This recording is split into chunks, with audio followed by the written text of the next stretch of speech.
1924, I stared him out of that harmonica that he played on his lunch hour.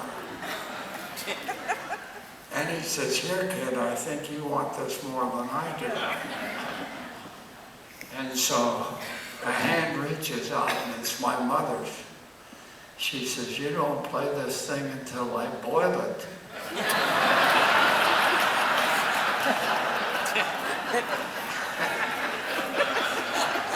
So when you get a Les Paul guitar, it's been boiled.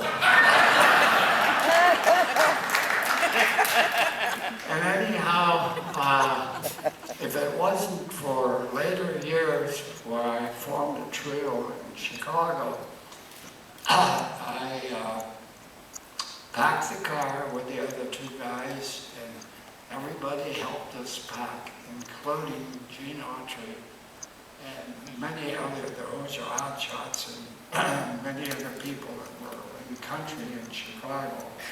And I was a country musician at that time, and I loved jazz, so I wanted to be like Coleman Hawkins. I wanted to be like Earl Hines or Fletcher Anderson.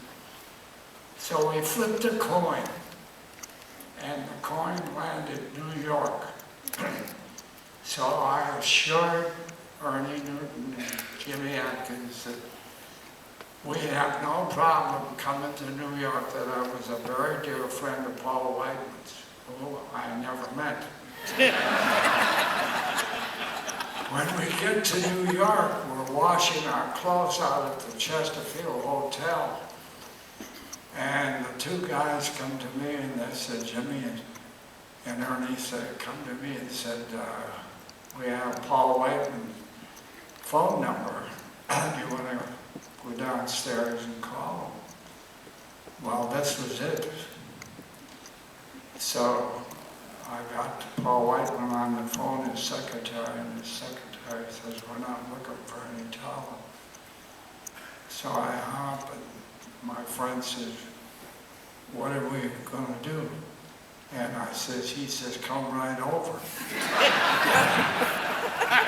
we were at 40 Chesterfield Hotel, 47th Street, I guess, 48th Street. So we walked over to 53rd and Broadway, went upstairs, and we saw Paul Whiteman. It was a warm, hot day, and he was sitting there in his chair looking out at Broadway. And the secretary closed the door so that we couldn't get in.